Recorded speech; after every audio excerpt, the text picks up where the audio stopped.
Setiap kali krisis ekonomi melanda, ada dua jenis orang, yang jatuh dan kekal tertekan dan yang bangkit semula dengan strategi. Salah satu strategi paling senyap tetapi berkesan, simpanan emas.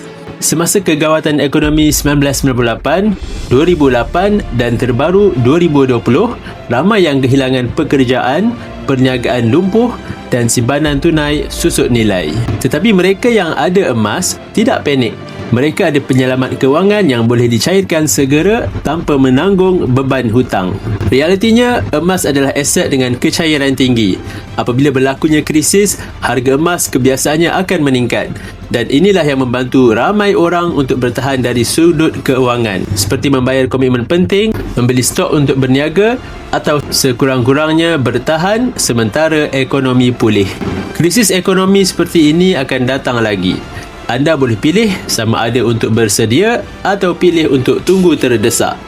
Bagi yang memilih untuk bersedia dan mulakan simpanan emas hari ini, anda boleh rujuk pin video saya untuk 5 langkah daftar akaun Public Gold dan saya akan bimbing anda dalam cara dan langkah-langkah simpanan emas yang terbaik untuk anda.